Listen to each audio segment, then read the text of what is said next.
My dear students and all my dear viewers, you all are welcome to Mithra Sir classes of English, and today we are discussing about Act 1, Scene 2 of The Tempest. Actually, in this particular scene, we have already finished up to line number 208, and today we are going to start from 209. So far as the recap of the previous part is concerned, actually the conversation is going on between Prospero and Ariel. Actually, Ariel is giving the details what he had done in the shipwreck, what type of instruction was given by Prospero and how far those instructions were followed by Ariel. So each and every detail of the shipwreck is here being presented by Ariel to Prospero. In the course of that, Prospero says here, my brave spirit, who was so firm, so constant that this coil would not infect his reason. Actually, Prospero wants to say there was who that person was, who was there, or was there anyone so composed as to be not shaken by this turmoil? Means Prospero ये कहना चाहता है कि क्या उस जहाज़ में बैठा हुआ कोई व्यक्ति ऐसा था जो तुम्हारे द्वारा किया गया जो ट्रिक्स था उस ट्रिक्स से घबराया नहीं, डरा नहीं?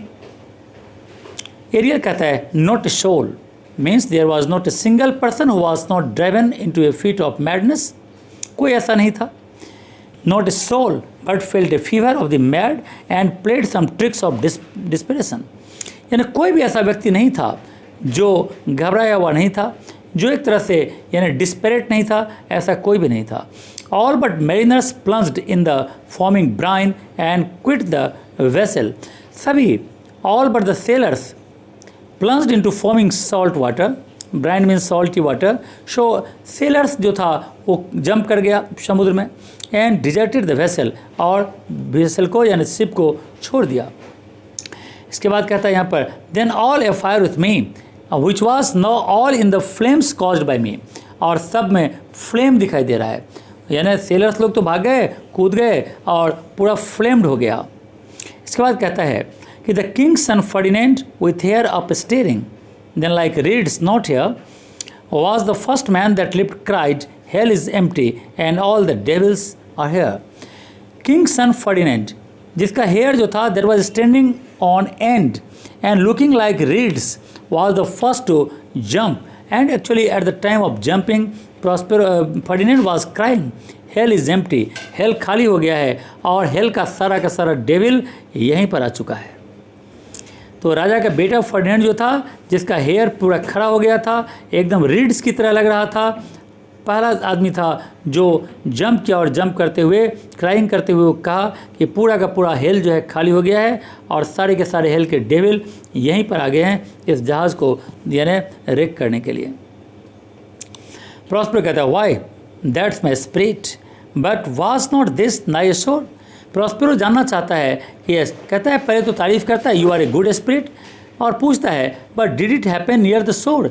लेकिन ये घटना जो तुमने कराई है, जो सिपरेक तुमने करवाई है, वो सिपरेक क्या इस आइलैंड के पास में हुई है?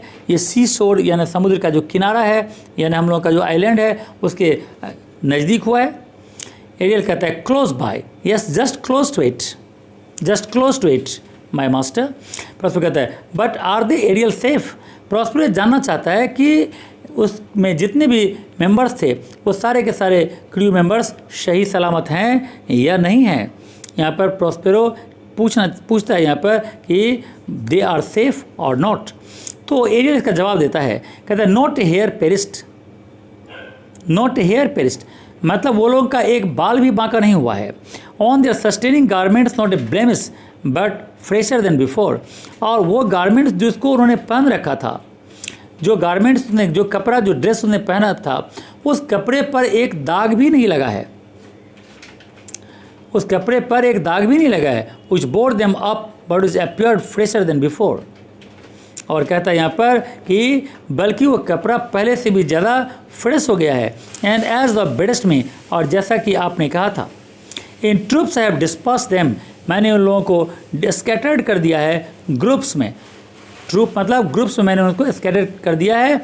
And about the Aizawl, means about this island, इसी आइलैंड के अगल बगल में मैंने उन लोगों को ग्रुप में स्कैटर्ड कर दिया है।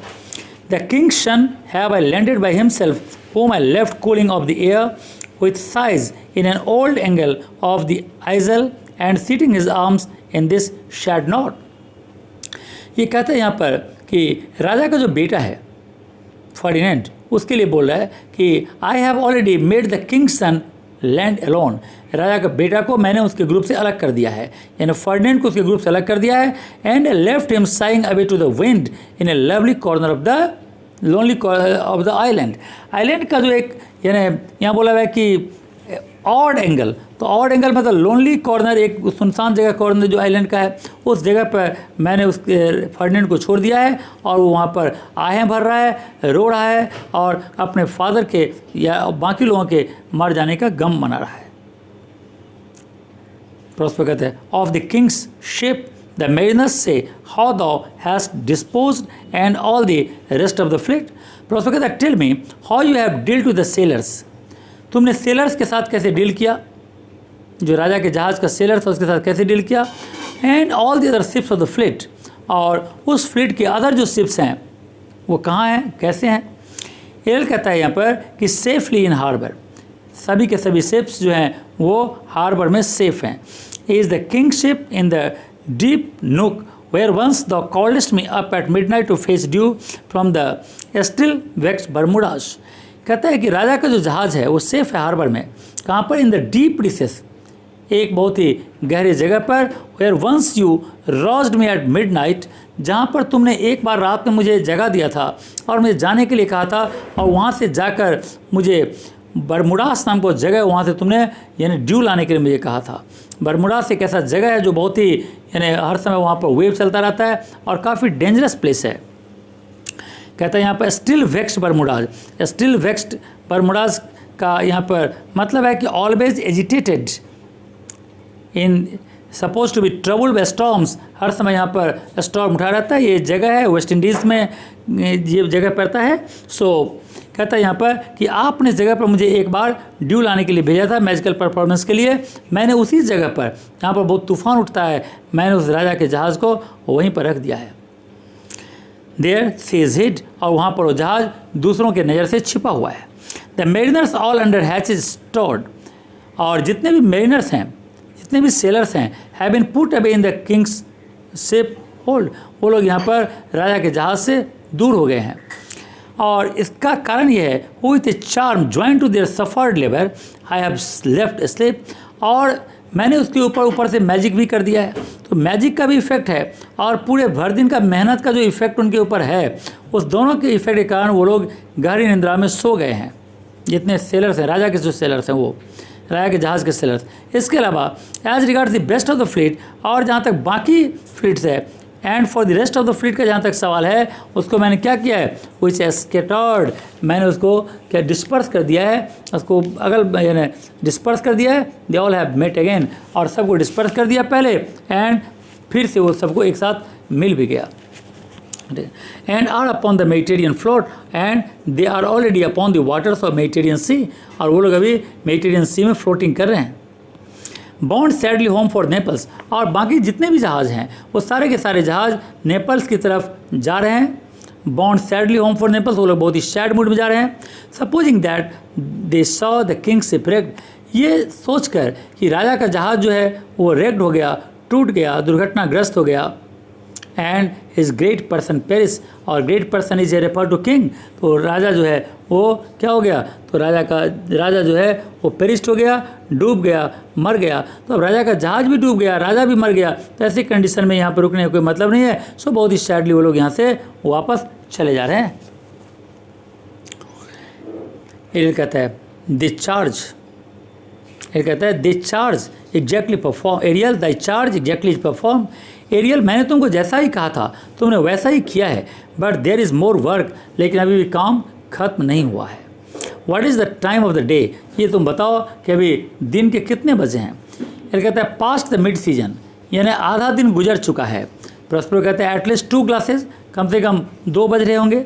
The time between 6 and now must by us both we spend most preciously, अभी से लेकर शाम के 6 बजे तक का जो समय है उसको हम लोग बहुत ही प्रिसाइजली और बहुत ही अच्छे तरीके से हमें इस वक्त को बिताना चाहिए। ये कहता है इज़ देयर मोर टॉयल, क्या और भी काम बाकी है। सिंस दो डोस्ट गिव मी पेन्स, और अगर आप मुझे इतना पेन देते हो, इतना आप मुझे तकलीफ़ देते हो, तो let me remember thee what thou has promised, तो ये भी मेरा फ़र्ज़ बनता है कि मैं आपको याद दिला दूं कि आपने मेरे साथ क्या प्रॉमिस किया था, which is not it perform me, और वो प्रॉमिस आपने अभी तक पूरा नहीं किया है। एल कहता है कि अगर और काम बाकी है और आप मुझसे इतना बड़ा बड़ा काम ले रहे हो, तो मैं आपको एक बार आपका प्रॉमिस याद दिला रहा हूँ, जो प्रॉमिस आपने अभी तक पूरा नहीं किया है। प्रॉस्पेरस को सुनकर गुस्सा हो जाता है, कहता है how no moody, what is it thou canst demand. How no moody, what is it thou canst demand, कहता है यहाँ पर कि you are a moody fellow, तुम एक moody fellow, are you sulky, you are a mad person, what is it you ask for me, तुम मुझसे क्या चाहते हो, तुम क्या याद दिलाना चाहते हो मुझको। एल कहता है माई लिबर्टी, मैं अपनी आज़ादी चाहता हूँ। कहता है before the time be out, समय पूरा होने से पहले ही आज़ादी, नो मोर, अब और नहीं। कहता है यहाँ पर अब और तुम नहीं बोल सकते। I know more means I can't beer any more of that, मैं इससे ज़्यादा तुम्हारा बर्दाश्त नहीं कर सकता। तो यहाँ तक हमने देखा। इसके बाद एरियल के साथ यहाँ पर कॉन्वर्सेशन चालू रहेगा। तो इस वीडियो को हम लोग यहाँ पर ख़त्म करेंगे और इसके बाद वाले पार्ट को हम लोग फिर इसको आगे बढ़ाएंगे। तो आज के लिए हम यहाँ पर बंद करते हैं। Okay, thank you and God bless you.